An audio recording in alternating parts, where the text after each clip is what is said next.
and this also answers the question of how you can get out. One of the things I heard over and over again is, you need to keep stretching out of your comfort zone, right? How many times do we hear that in self-empowerment training, right? Sounds good, sure. But what I realize now is there are two kinds of pain. Like if you're running and you are building muscle and you're cramping and you need to keep going, that's productive. If you are running and you injure yourself and you keep going, that's causing damage. And they do not distinguish that. So you keep thinking that any pain you're feeling is something you need to stretch through. That's a twist. That is not correct. And so you lose touch with that inner voice that goes, this is too much. You just keep pushing yourself through it. And I think that's why people stay so long. This week on the podcast, we're airing a special 4-part series on the cult of personal development. So many of us pick up books and go to seminars in the hopes of improving our lives. And that's not necessarily a bad thing, but it can be when we're not aware of how it can actually lead to a lot of bad things when we let charismatic leaders take advantage of us and manipulate us. So we decided to bring in former cult members to dissect this process and explain how this actually happens so that you can avoid it. One thing I've realized after so many years of hosting this show is that you hear my voice every week, but I don't hear yours. And I'd really like to hear from you. For this episode, I'm excited to start something totally new called an Airspace. An Airspace is an audio group chat hosted by me and Ariela, where you can send us an audio message, and when we reply, it'll show up in the main thread. I'll be using the Airspace over the next couple of days to talk with you and Ariela about the process of indoctrination and also answer your questions about this episode. Click on the first link in the description to send me your questions now and view the conversation so far. And when we answer, you'll actually get an email letting you know. You can also be part of the Airspace by going to unmistakablecreative.com/participate. Ariela, welcome to the Unmistakable Creative. Thanks so much for taking the time to join us. Thank you for having me here. Yeah, it is my pleasure to have you here. So I actually found out about your story, I believe, by way of your publicist. And as I was saying, before we hit record here, I think what really drew me to your work was the fact that you actually had backed a lot of this up with legitimate research, and you're a licensed and credentialed professional. Not that I think that is the ultimate litmus test for who I'll say yes to, but it definitely, I think it just adds a layer of credibility and depth to what people are saying. But before we get into your work, I want to start with a question that I actually have yet to start with before, and it was about your name. And I'm curious if you have any idea why your parents named you Ariela, because it's not a common name. Oh, that's an interesting question. So my parents liked unusual names. I have a sister named Milena and a sister named Katya. And I think they just wanted to express themselves and pick a name that they enjoyed. Was there any, was there a meaning behind it, or was there any purpose behind, other than the fact that they liked unusual names? Was there any reason they named each of you the names that they did? There was no significance, as far as the meaning of the name or anything like that. I think they just really like to be unique and be themselves. My parents really always stood for that. They really allowed us as well to be ourselves and express ourselves in the way that we wanted to. What did they do for work, and how did that end up shaping and influencing where you've ended up and what you're doing? Well, my mom originally came from Bogota, Colombia. So she had a vision of coming to the United States. When she was 21, she came here and she met my dad. And my dad actually had a humble upbringing. He grew up in Brooklyn, New York, and his parents didn't finish high school. He did. He went to college and he met my mom and they got married. And he started out as a shoe salesman. We lived in Princeton, New Jersey. And I remember every morning he would go on the train to New York City and come back. And then he'd bring us shoes. And sometimes he'd travel to other states and come back. But he always wanted to do something more.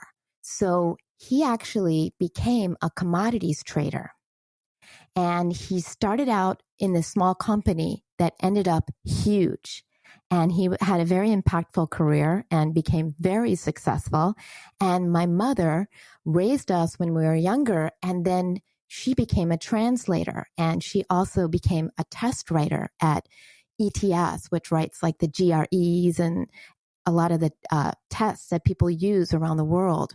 So I think it's very interesting because they always went for fulfilling their dreams, going bigger, and really not letting any type of limitation stop them. And I think that really impacted me because I've always felt free to pursue what lights me up. And I know that I can do anything I put my mind to. Mm, wow. So I think that anytime I have people who are of mixed race, I always wonder, what the experience was like in terms of integrating both cultures when they were growing up. So I wonder what aspects of Colombian culture did your mom, maintain, during your childhood that were present. And also, I think the other thing that I always wonder is, when people come from cultures like the ones that you and I do, where we have, at one or two immigrant parents, is what happens to that sense of culture from generation to generation? Because I'm pretty clear on the fact that the first thing to go for me is going to be language. And I see it already. My sister is married to a guy who speaks a different language, who happens to be Indian. And I've always wondered, how you integrate the two cultures, and then what happens, in the next generation in terms of preserving heritage. Yeah, that's so interesting because there's actually another element here. My mother is originally Polish. She doesn't have Colombian blood. So her parents escaped from Poland from the Nazis.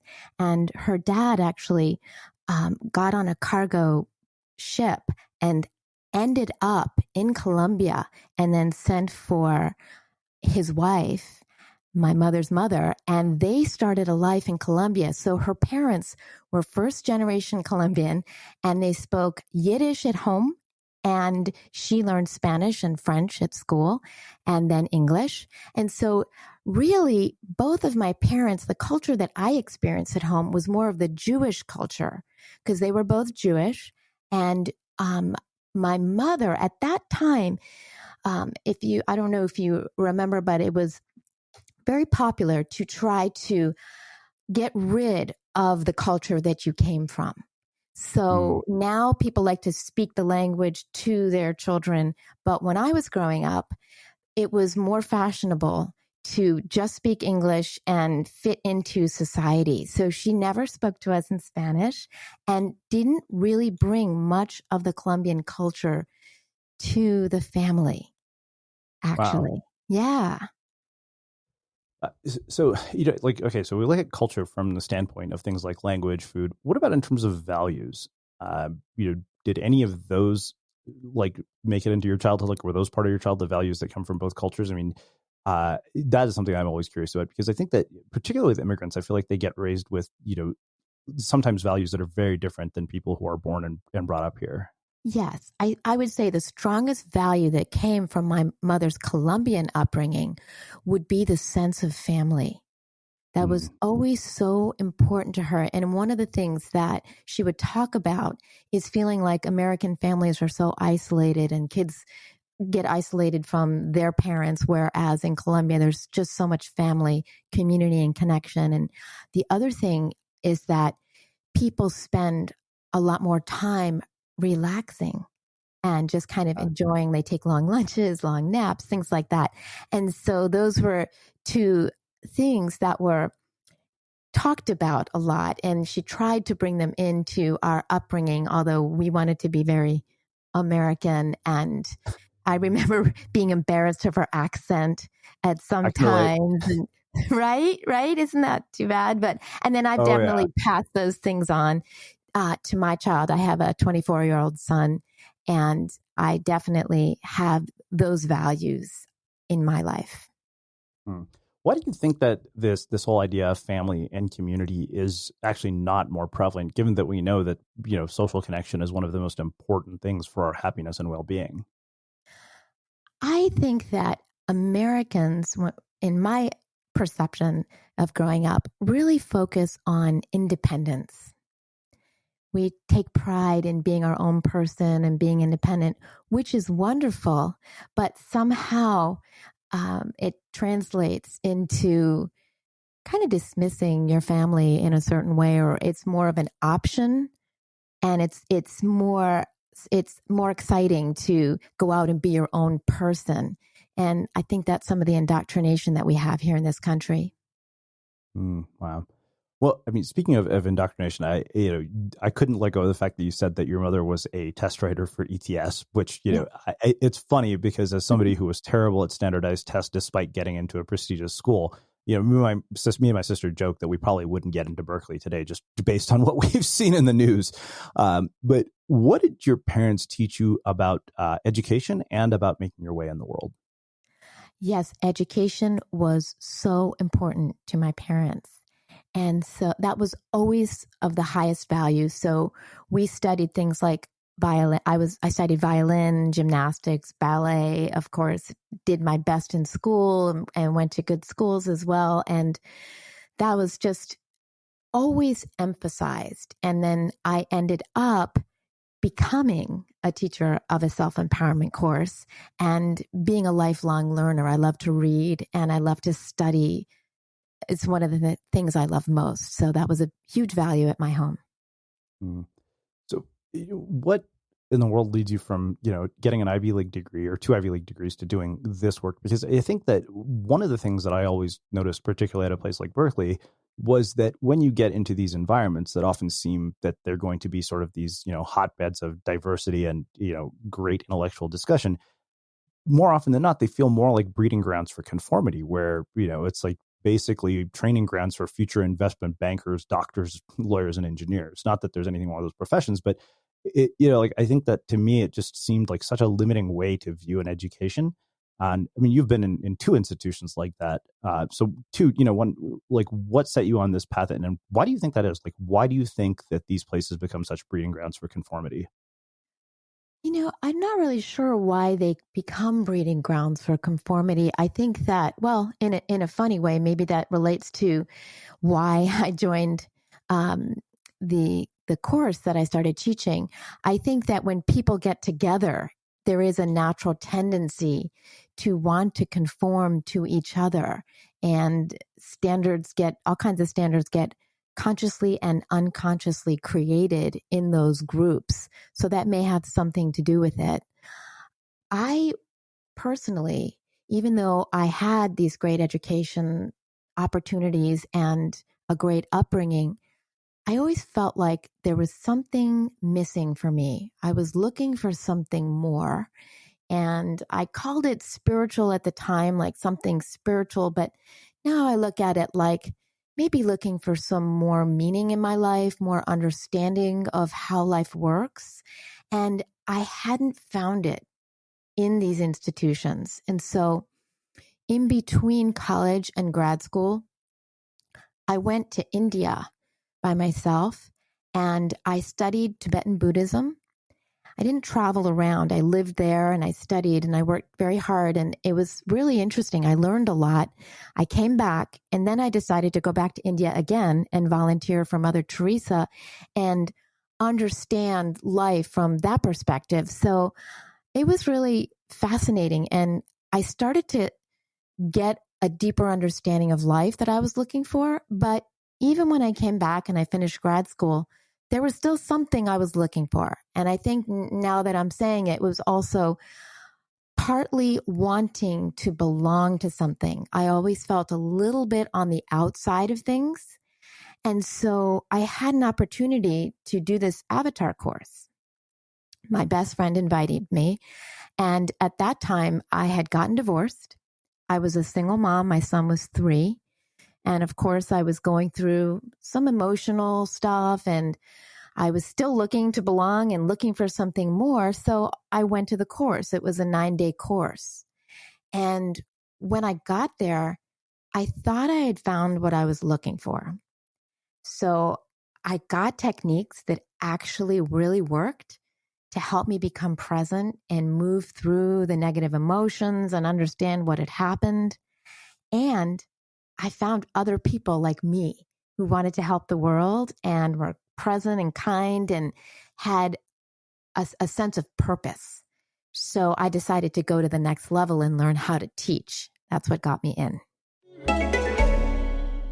Hey, this is Trevor Shand from Bloody Disgusting's Boo Crew podcast. There's a streaming service that has undeniably changed our lives as horror fans. It's called Shudder. It's got an unbeatable selection of everything in the genre, from thrillers to the supernatural, Hollywood favorites, cult classics, and exclusives from the most exciting and adventurous creators in the space that you're not going to find anywhere else. It's uncut, commercial-free. We have discovered so many of what have become our all-time favorites on Shudder. Psycho Goreman, original series like the legendary Greg Nicotero's Creepshow. Sign up at Shudder.com. If you're looking for the next best thing to invest in, try investing in your long-term health with Forward. Forward is intelligent medicine with a personal touch. Their doctors are dedicated to catching top killers like cancer and heart disease early, which could save you tens of thousands of dollars in the long run. So invest in a doctor that's invested in you. Visit GoForward.com to learn more about how Forward can help you manage your long-term health risks for one flat monthly fee. That's GoForward.com. This episode of The Unmistakable Creative is brought to you by ThoughtWorks, a global technology consultancy that's hiring senior and lead developers, data engineers, infrastructure consultants, and more to join them in their roles across the United States. It's pretty clear that last year changed our working lives forever, and maybe it made you realize that you were ready for a change. At ThoughtWorks, they challenge curious minds to make a real impact, get to know them, and discover how you can make your mark in tech. At ThoughtWorks, you're free to seek the most ambitious challenges, free to change career paths, free to use technology as a tool for social change, and free to be yourself. They're looking for change makers, opportunity creators, status quo shakers, thought workers. And if you're listening to The Unmistakable Creative, that's probably you. Learn more and apply at thoughtworks.com/careers. Again, that's thoughtworks.com/careers. So I want to start doing a deeper dive into all of that. But what I wonder also is that, given the way that you were educated, given that you have a parent who basically worked at a standardized testing company, which I think some people see as completely evil, I wonder how that's informed your own views on, what you've passed on to your son about, getting an education. It's interesting because I kind of went the opposite way, where even though I had all these opportunities, after I graduated, I felt like education is really about what you want to study, what you're interested in pursuing, and going out there and having the life experiences you want to have. And so, believe it or not, my son did not graduate from college. He started, and it really was not for him. He's very smart. And he actually worked a job for a couple of years, made great money, got very bored, and now he's completing his graphic design degree, and he is so happy and doing so well. So I went the opposite, and I feel very good about it. So, I'm curious what your own views on the education system at large are. I mean, in the last year, we've seen, college admission scandal, which basically took place primarily at types of schools that you went to, a mountain of student loan debt that I don't think anybody is ever going to get out of. So having had the experience you had, if you were given the task of redesigning the education system from the ground up, what would you do? Wow. My focus really right now is on the empowerment of each individual. So I think the system is too broad. I don't think we look at the individual needs enough. And there's so much indoctrination in that system as a result of that. So if I could say one thing, it would be really focus on the individual needs of each person. And not everybody needs college. Some people do, for sure. Mm-hmm. And it really depends on each person. Yeah. Well, I mean, you're a therapist. So one of the things I always wonder when I talk to people like you is, there's so many major life skills that we don't acquire in education. Like you go to a high school guidance counselor and they don't really counsel you on much other than planning your schedule. But they're not the person you could talk to for problems like, emotional issues. And that's how you end up with things like, mass shootings. And so one, what do you think we should be teaching in, our education system when it comes to this kind of material? And why do you think we're not, more importantly? Well, I think we need to be teaching more foundational skills. And I think a lot of the reason why so many people have trouble creating what they want and moving forward is they don't have some very basic foundational skills, such as how to recognize indoctrination, how to understand and process your feelings, how to know what you want, and how to make good decisions. So these are all things that I think should be taught well before higher education. And I think that those are just some of them. I think that the reason why they're not taught is actually because most people don't actually have those skills. It's shocking to me how many people are walking around with huge gaps in their basic foundational skills. I can add to that parenting and communication and how to have a marriage. Yeah, I mean, like I said, I feel like there's so much that, in fact, my most popular piece that I ever wrote was what we should have learned in school but never did. And I think I broke it up into, if I remember correctly, 3 categories. It was like dealing with money, dealing with, relationships and the opposite sex, which I always found shocking that this one fundamental thing that's basically, essential to our survival, we learn nothing about. We have to figure it out through trial and error. Absolutely. And my particular fascination is how we don't even learn how to run ourselves effectively, how to control our attention, how to be present, just basic skills to run your own life. Yeah. Well, so I mean, naturally, the follow up to that is that when we realize we don't have these skills, what do? We turn to self help, and often, this is one of the things that I made an observation of. I said, the funny thing is, you start out with this intention of improving your life through one of these efforts, and before long, self improvement stops improving your life, and it becomes your life, and yet there's no actual improvement going on. And, as I mentioned, we are putting together this series on cults of personal development, what happens. And you said the magic words, indoctrination. So let's start there, because I think that people go into most of these situations with the best of intentions, and then they find themselves in situations like NXIVM. How does that even happen? Yes, that's a great story. And that's a great question. And that has happened to me. I ended up staying in Avatar for 21 years before getting out this past November. So I've thought a lot about this and I have a lot to say. So let me start with the first thing that comes to mind. When you do enter these groups, usually you enter as a consumer. So you want the benefit of the group. And very often in these self-empowerment courses, there is great initial benefit, which draws you in. So when I first took the course, I really learned so much and I absolutely loved it.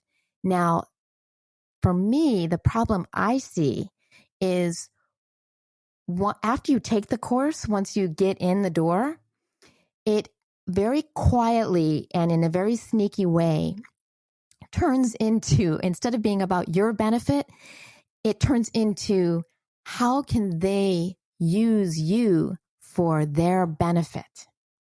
Mm-hmm. And it happens by a process of grooming. And we all know what grooming means. People have that happen in relationships a lot. And they groom you by subtly indoctrinating you with beliefs. So I'm going to give some examples. So when somebody tells you the problem with the world is ... that's your first red flag, because most people just accept someone else's rendition of the problem. So in Avatar, it was the problem with the world is people don't know how to run their minds effectively. Now, I didn't question that. I just thought, oh, cool. Now I know what the problem with the world is. And then, of course, lo and behold, they have the solution to that problem, which is to teach people how to run their minds effectively. And so they set you up right from the beginning, thinking that what they have is the answer. So a lot of people don't realize that they're getting drawn in right at that point. And then what happens is they start to ask you to do more and more and more. So here's where I want to make a distinction between someone who takes self-empowerment courses, which is one thing, and someone may take a lot of self-empowerment courses, and they may even get caught in just continuing to look for more and more. But there's a whole nother dynamic that I'm talking about, which is when you go from taking the course to getting drawn into the system, which I consider that the system I was drawn into is a cult, and they take control of your life, and you really lose your financial stability, your relationships, emotional stability, and control of your life. So that's a whole separate thing that happens. And that's really what I'm talking about. It's very easy for that to happen. Well, so let me ask you, you are a therapist by training. Mm-hmm. So I'd imagine that by nature that you would go into these situations with some level of inherent skepticism and the willingness to question what you're being told. And the funny thing is that, even when I was reading Raquel and Ross's book, I was shocked by the level of intelligence of some of the people who found themselves in these situations. And he said it, you'd be surprised how many people end up in these situations. I mean, even when I was looking at the seduction community, the first thought in my mind as I was writing about it, I said, you might think that, the people who would, go out and join a self-empowerment or self-improvement group in an effort to meet women would be just guys who are a bunch of losers. And that turns out to be anything but true. I mean, some of the people I met were, getting PhDs at elite schools. One of them went on to be an incredibly successful startup founder who was associated with a well-known group of startup founders in Silicon Valley. And that part was really shocking to me. So I wonder, as a highly intelligent person, how you find yourself in a situation where you don't question any of this. Yeah, that's a great question. And part of it is that I think that now people have a lot more awareness of the dangers of indoctrination and the process of it. And so at the time, there was nobody really talking about that. So I didn't have awareness of that process. And there are two things that I think I'd say three things that were really keys that got me drawn in and prevented me from actually being aware of what was happening and inspecting it. So the first thing is what I call micro compromises of integrity. So they would say things like, let's have you come to the next course. And let's say, so I was living in Connecticut at the time. As I said, I was a single mom. And so going to the next course meant 3 weeks later or so, packing up my suitcase again, getting my son all set, taking us both on a flight to Orlando, getting a hotel room, staying in the hotel, paying for all of that, trying to get a student to come with me, and then having ridiculously long hours. So I started at 7 a.m. and I didn't end until 9 p.m. And I had 45 minutes to an hour for lunch. My son would be in babysitting. It was very stressful, but I kept compromising and saying, well, just this one time, or this will be good for me, or I'm growing here. I'm getting out of my comfort zone. So little by little by little, they erode at your own self-trust, and you start overriding yourself. So that's when you lose awareness and you stop questioning things, because it's bit by bit. So the incremental quality of it is very dangerous. Does that make sense? That makes sense. I'm writing this new book where I'm, really asking people to consider the context in which they get this advice, or looking at any of this advice in the context of their own life. And even, when I was writing about the seduction community, I said, you know what, if you take a charismatic person, and put them in front of a group, you can get that group to do pretty much anything you want, especially if it's a group of guys. And why is that? I was like, it's because the libido is far more powerful than male intelligence. But, like that, so that really raises the question of what role the people who lead these organizations play in creating this dynamic, because I don't think they're unaware of what they're doing. Yeah, now I agree. And so there's a lot of different theories about it. There's a lot written right now about these cult leaders being narcissistic, as you know, and toxic narcissists. So I'm not going to necessarily comment on that as far as my experience, but I think that there are definitely well thought out agendas happening that people are getting caught up in. And I think in this case, in the case of self-empowerment groups, they're preying on people's desire to help the world. So they're really preying on your good nature, and they're telling you that what you're doing is really helping others. And it's also not so clear cut because you are helping others, but then at the same time, you're slowly being very controlled. And so the combination really puts you in what I call the trance-like state. The other two things I want to mention are, I think you'll like this because I've heard your other podcasts and you talk about things like this a lot. They do a process that I call twisting, where they tell you something that sounds really good. And I'll give you a perfect example. So you're not a victim. You don't want to be a victim. Okay. So everybody that takes a self-empowerment course can agree with that idea. Who wants to be a victim, right? But they twist that so that every time you have a complaint or criticism or they do something that doesn't feel right or you don't want to do something, they use that and they go, oh, you're being a victim. And they gave me a process to get out of what they called victim consciousness and back to being what they called source, which basically meant they didn't do anything wrong and it was all my fault. And as soon as I, quote unquote, owned that, I'd be better. So I got trained not to question things, not to see what I was seeing, not to speak it, and to just own it as my problem. So it's another reason why I didn't look at what was really happening. Yeah.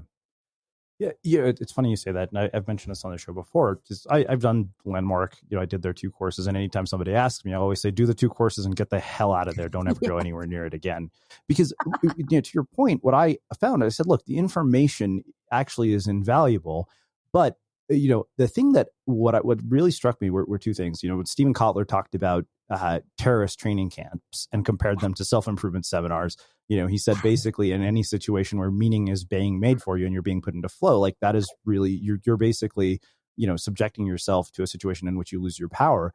But the other thing that really struck me about this was what Rick, Alan Ross says, which, by the time you guys, we haven't aired that yet by the time you guys are hearing this. But one thing that he said that really struck me was he said that the evidence of the effectiveness of all of this stuff is highly subjective. Like nobody has done any large scale academic style research studies on any of this, which is shocking to me that you could build $1 billion industry without any evidence for the effectiveness of it. Wow. Yeah.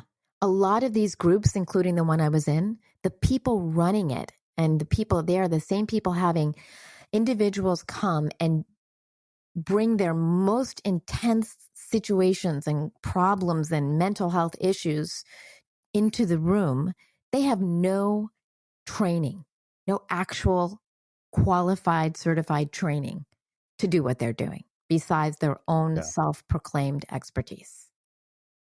Yeah. I mean, as a therapist, don't you think that that's incredibly dangerous? Because I remember I had Kate Swoboda here, who was a life coach, and she said, look, Srini, I know you're feeling on life coaches, and I think that a lot of your skepticism about them is warranted.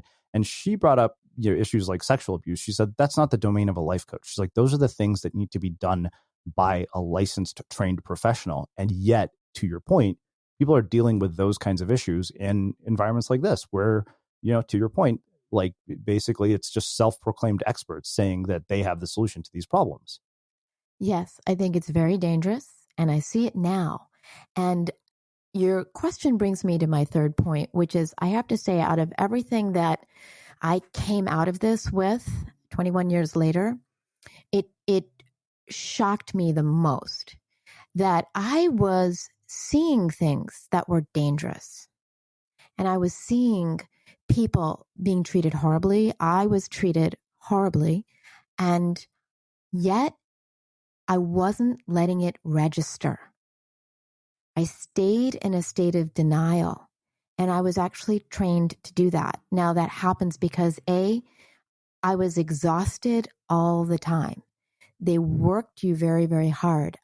My courses were 14 to 17 days in a row, but at the level that I was teaching.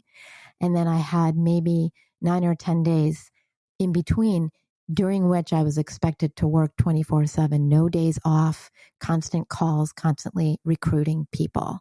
So that's one thing that prevents you from acknowledging what's happening.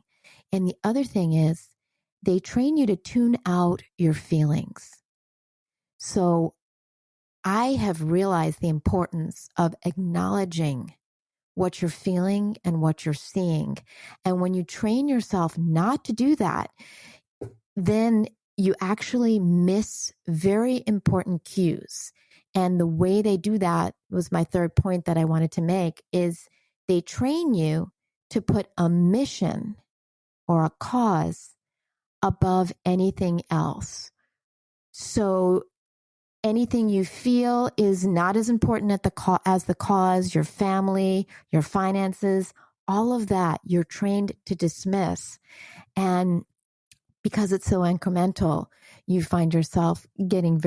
found myself getting very deep into all of that and not recognizing what was happening, unfortunately. Yeah.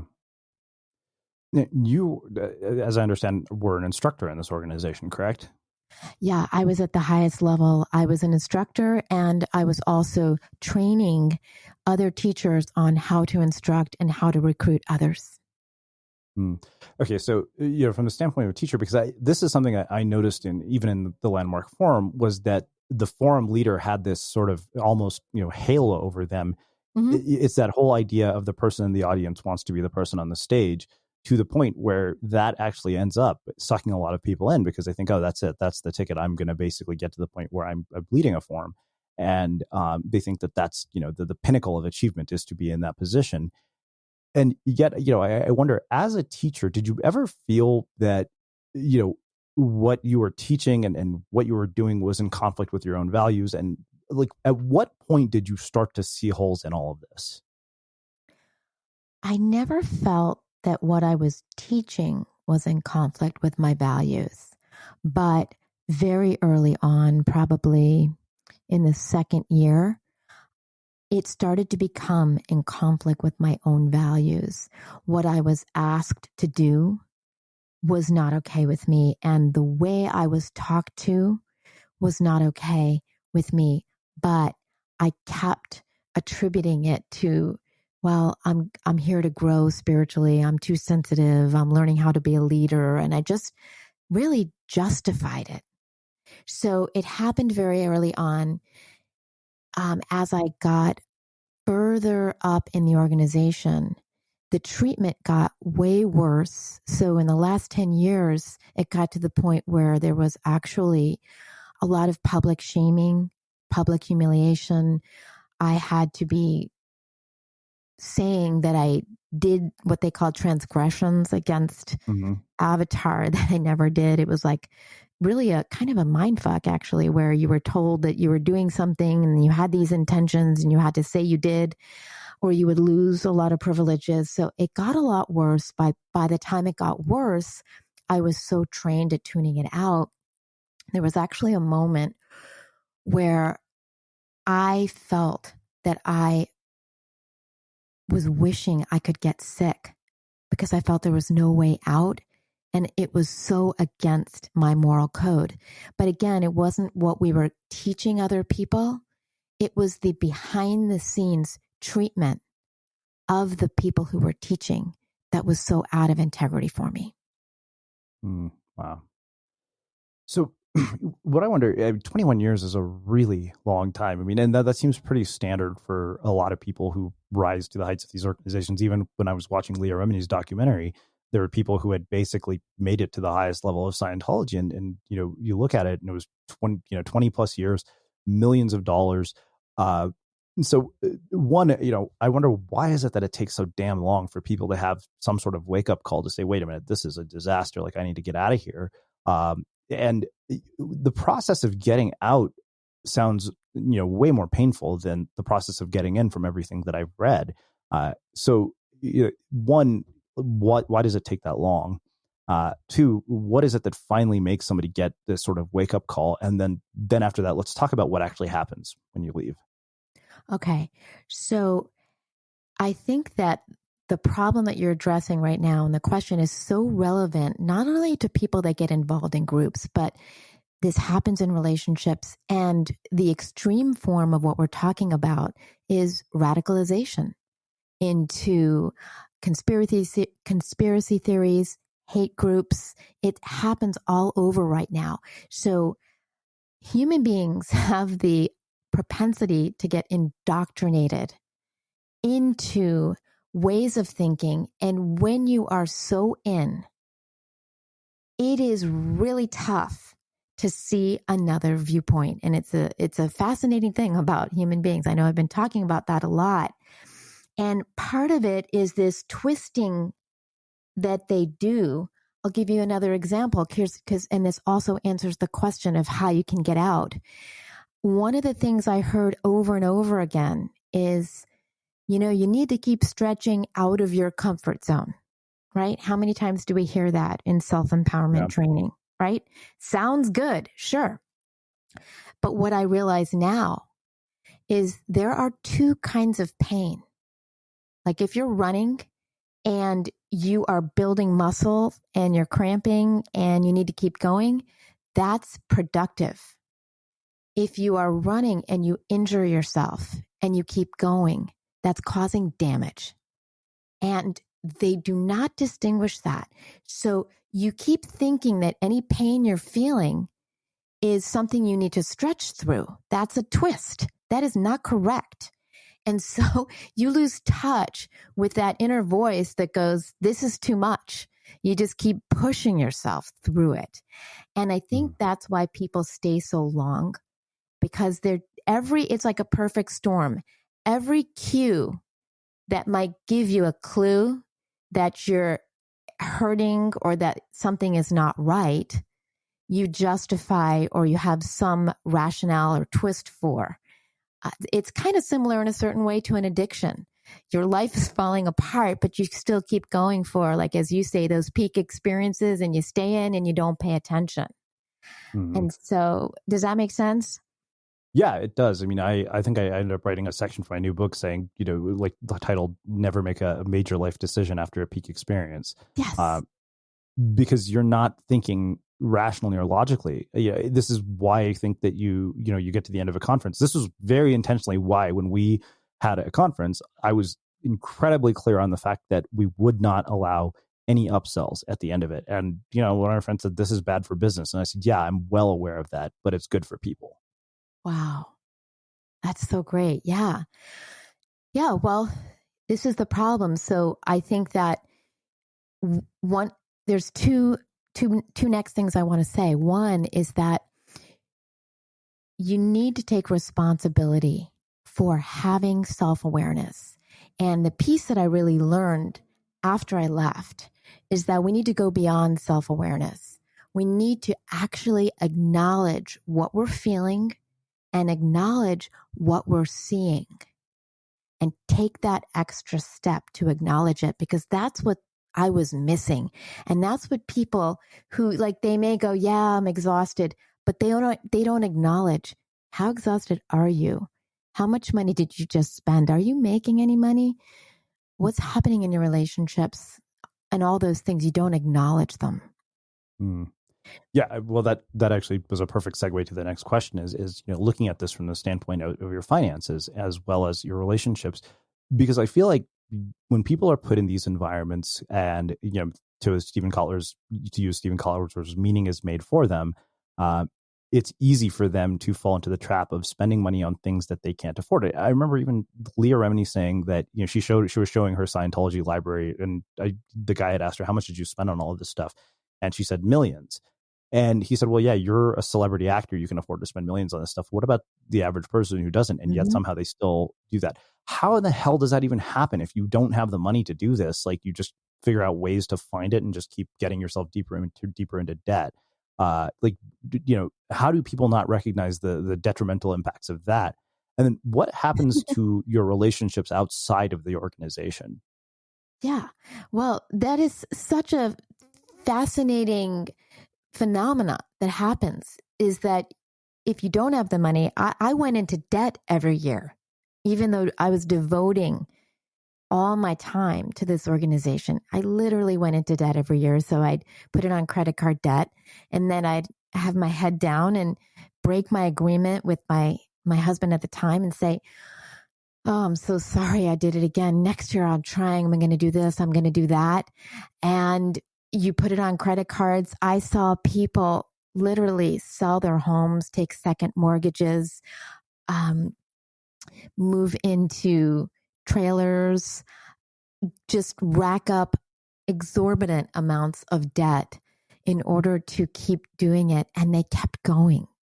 It was just incredible to see. It's all part of that same situation where you're not acknowledging the damage that's happening.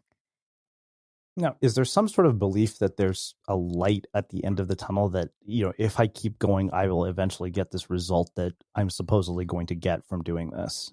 Yes.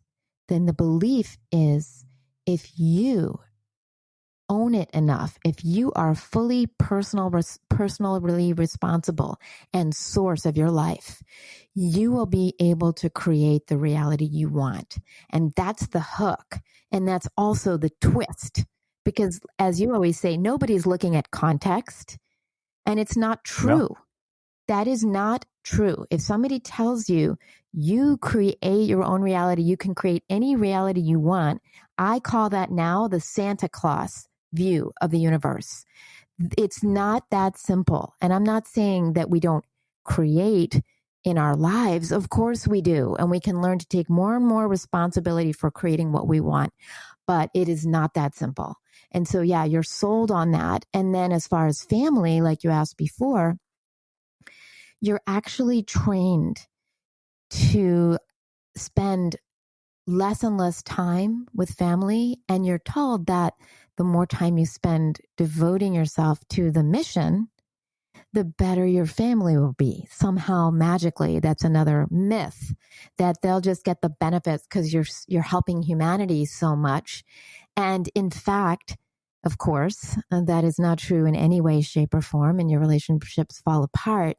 Now, I will say that I have incredibly supportive parents and friends, and they stayed connected with me even though I was barely available and always had the phone with me ready to register the next student.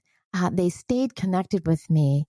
And I have to say that people wonder, how do you get through to somebody who is so indoctrinated and involved in a system, and they're so highly justified that they're doing the right thing? And people wonder, well, what do you do about that? And now looking back, what people did for me that worked is they stayed connected. They didn't make me wrong. They kept reminding me what it was like to be respected. They tried to create moments of having fun. Like I have a wonderful boyfriend now. I live with him, and he would very gently just say, why don't we relax now a little bit? And this all started happening when COVID happened. So my exit was really started when COVID started and the courses stopped, and I got a chance to be home and feel what it was like to rest and be present and enjoy my life for a moment, and to not be under the constant influence of these leaders. That was the very beginning. But then the connection of my friends and family, the juxtaposition of that, and then how you're treated in the cult is actually what makes you wake up. Hey, podcaster, meet Acast. We're the top independent podcast network for creators in the know. We empower you to develop your podcast idea, find your audience, and grow listener relationships wherever those listeners are.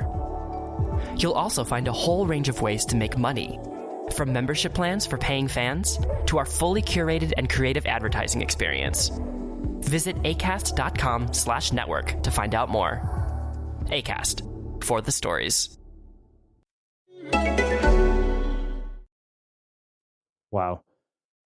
So this is another thing that I see. I mean, you mentioned, part of your job was to recruit. And I Mhm. remember even in Landmark Forum, one of the concepts that they teach you is enrollment. And I've realized that I've used those concepts to grow unmistakable creative, but I realized what Landmark does is they want you to use the concepts they teach you to grow Landmark, not to grow yourself. And I always say, like, go look at the Landmark Forum. The people who get the most out of the Landmark Forum are the ones who never fucking go back. Yes, I would say exactly the same thing. And I got so much from the course in the beginning. And then when I started becoming devoted to recruiting from the course, I lost all my gains and everything started to turn. Exactly. So that's the thing I wonder, because that's one thing. I never became one of these people who would go and tell everybody, oh, you need to be in Landmark, blah, blah, blah. But there are a lot of people who get into those organizations. Rick Ross wrote about it in his book, where that thing starts to become their life, but it gets to the point where it's so annoying that they actually start to irritate people in their life. Yeah. And you've been somebody who's been in a position to do exactly that. I mean, did you ever see the end of any friendships or relationships as a byproduct of this? Honestly, yes. I became pushy. I felt righteous, and I really told myself that I was helping people. I didn't go as far as most people did in the organization at my level, but absolutely, I have people that I ended those friendships. My parents literally said, if you talk about this one more time, I'm going to hang up. I can't. I mean, it became intolerable, really, because I always had this pressure from the organization to bring in the numbers. And so I was always under the gun, and the consequences for not having the students that I said I was trying to bring in were so painful that it was always on my mind. And yes, I am. That's one of the things I regret most about my involvement. Mm. So let me ask you about something else that I didn't get to ask Rick about, which is this whole idea that he wrote about called loading the language, which I saw this firsthand where, in the seduction community as well as in the Landmark Forum, they take words that we already have definitions for and give us new definitions. What is the purpose of that when it comes to indoctrination? Like, why create an entire lexicon? Like, there's got to be a reasoning behind that. And I wanted to get to the heart of, like, there's got to be a psychological reason to create that, because it's got to have some sort of influence on us. Absolutely. Well, they're creating a culture, and they eventually create a culture where the language that they speak is different from everybody else's. So you start feeling alienated from society, alienated from other people. And in a lot of these groups, I know certainly in mine, I felt like the language we were speaking was superior. Like we had these concepts and we understood things about how the mind works that other people didn't.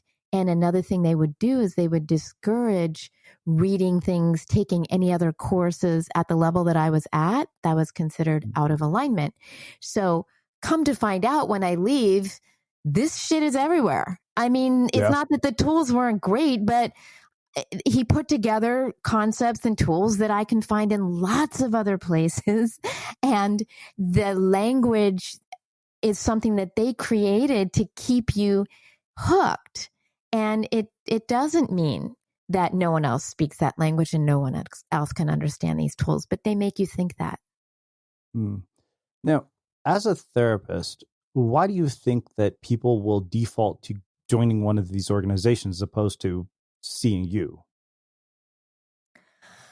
Well, I think that one of the indoctrinations that these organizations tell you is that people need very deep, longer term foundational transformation that's more intense than an hour a week can give you.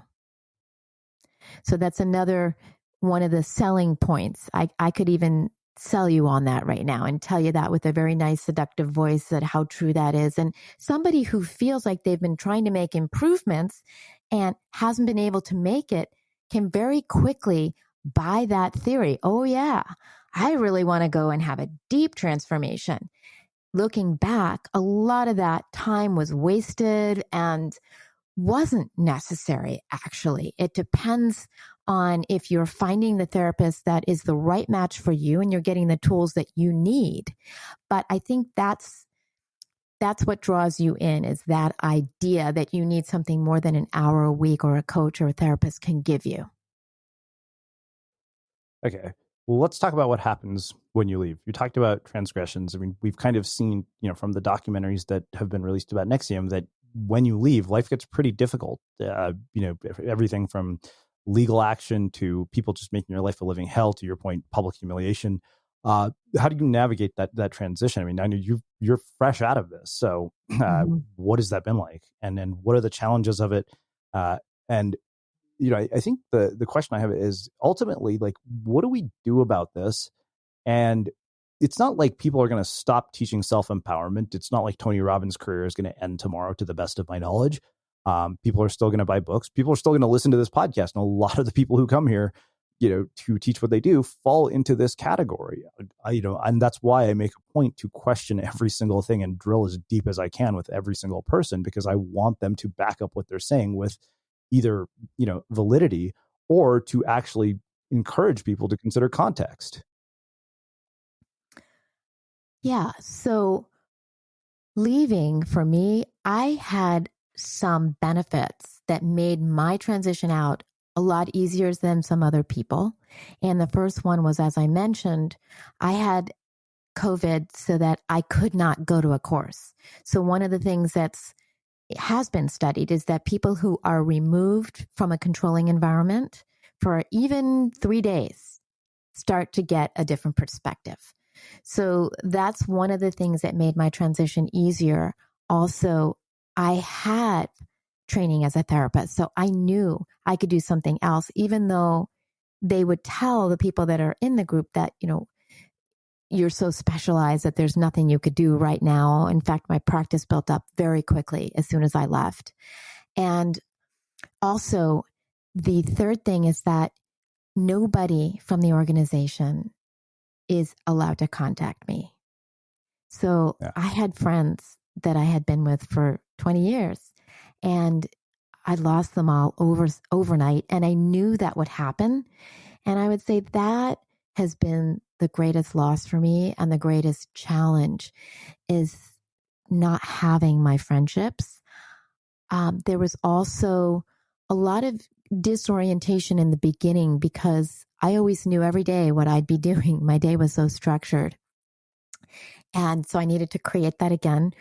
Don't get me wrong, I've enjoyed every second of that.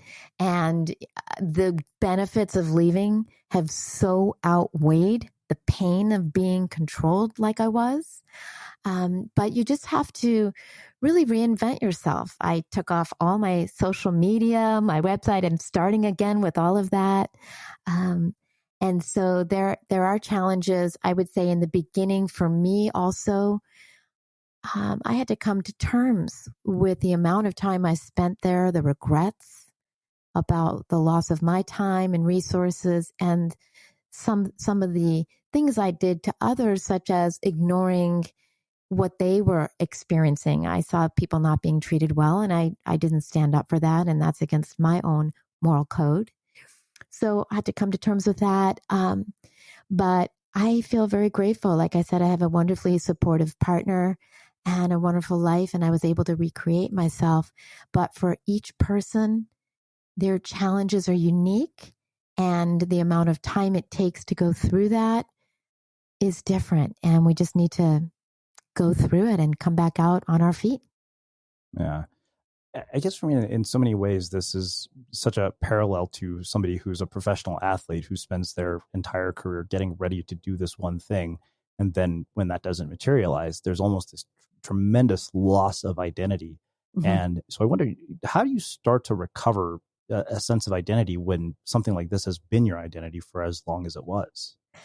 Well, the funniest thing about that is you have the loss of identity, but you have this, I can't even express how tremendous this feeling is, the sense of freedom. It's like I walk around every second and I go, I'm free to decide what I want to do today. I'm free to decide when I want to wake up, what I want to create. That sense is so incredibly amazing. And the little things in my life, like being able to cook and enjoy a movie and go for a walk and connect with my neighbor, are so amazing that it really outweighs this feeling of the loss of identity. At least for me, it did. Now, it's a journey. I do have a therapist that I work with, and I keep working on getting real and honest about who I am and what I want to create, because of course that's what I stand for. But that wasn't as difficult as the joy of having my life back. Mm. So I guess, as we're coming to a close, what I wonder is, given that there are people still teaching this stuff, what do you think is the responsibility of people who are leading these self-empowerment courses, people like a Tony Robbins? And then what do you think is the responsibility of people who consume this stuff? Because, our listeners fall into this category as well, which is why I wanted to put this series together, because I wanted to explore the darker sides of this that nobody ever seems to want to talk about. Mm-hmm.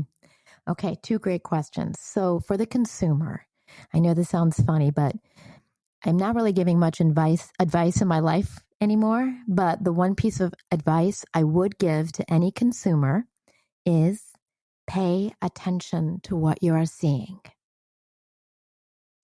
So I would not throw out all self-empowerment courses. I wouldn't walk around being in fear. I would really increase my ability to pay attention to what you're seeing, what's actually happening, investigate, do your research, and don't dismiss the cues you're getting. So if you see something online and you want to look it up further, research it until you feel comfortable about your decision. When you're being talked to, pay attention to what you're seeing. Is that somebody's sales pitch, or does that ring true for you? Pay attention to when you're making a decision. What is the cost to you? What are you sacrificing? Is it worth it to you? And always go back to yourself and paying attention. So that's for the consumer. And for the leaders, and I'm really grateful because I'm actually getting to work with, I have a couple of team leaders of large teams that I'm training right now. And it's such a wonderful opportunity coming from my experience of being a leader and being led by leadership that I felt was damaging. So for the leaders, I think the biggest thing to keep in mind is that we have a tendency to dehumanize people for a cause. And when you make a mission more important than your core values or the human beings in it and what's important to them, you're walking down a dangerous path. Wow. So one last question specifically around this. For people who create aspirational media, people who write books, people who produce podcasts like this one, what do you think is our responsibility to the people that we serve? I love what you do because I think that the responsibility of people like you is to continue to raise awareness and really bring out the truth in people's experiences, things that they may not have realized or not have been willing to expose. Because the more honest we are, the more we can learn from each other and the more we can see what's really happening. As I mentioned at the beginning of the episode, I'm really excited about something totally new called an Airspace that gives you an opportunity to participate in the show and ask your questions. All you have to do is submit a question, and when either a guest or I reply, you'll get an email letting you know. And all you have to do is go to unmistakablecreative.com/participate. Again, that's unmistakablecreative.com/participate. Well, I think that makes a fitting end to a very riveting and eye-opening conversation. So I have one final question for you, which I know you've heard me ask. What do you think it is that makes somebody or something unmistakable? I think that when somebody communicates from wholehearted sincerity, whether it's writing a book, communicating in a conversation, art, music, whatever it is, their wholehearted sincerity is what makes them unmistakable. Amazing. Well, I can't thank you enough for taking the time to join us and share your story and your wisdom and your insights with our listeners. This has been truly, truly eye-opening. Where can people find out more about you, your work, and everything that you're up to now? Okay, so people can find out about me on my website. It's arielasarai.com/clarity course. So that's ARIELASARAI.com/clarity course. And I've developed a 3-step online course. It's free. It's a gift for anybody who signs up for the mailing list. And it really helps people get clarity on where they stand and how they see things. And if people take that course, they also have an opportunity to schedule a free call with me where they can get a customized clarity plan as well. Amazing. And for everybody listening, we will wrap the show with that. Thank you for listening to this episode of the Unmistakable Creative Podcast. While you were listening, were there any moments you found fascinating, inspiring, instructive, maybe even heartwarming? Can you think of anyone, a friend or a family member who would appreciate this moment? If so, take a second and share today's episode with that one person, because good ideas and messages are meant to be shared. It's time to discover your new summer essentials with FabFitFun, the only subscription box service delivering full-size self-care and wellness products straight to your door. Whether it's the perfect beach blanket, a handy wine chiller, or aloe vera gel, FabFitFun has you covered for all your fun in the sun needs. FabFitFun is more than just an incredible value. It's me time in a box. Visit FabFitFun.com for 50% off of your first box while supplies last when you use code PODCAST. That's FabFitFun.com, code PODCAST.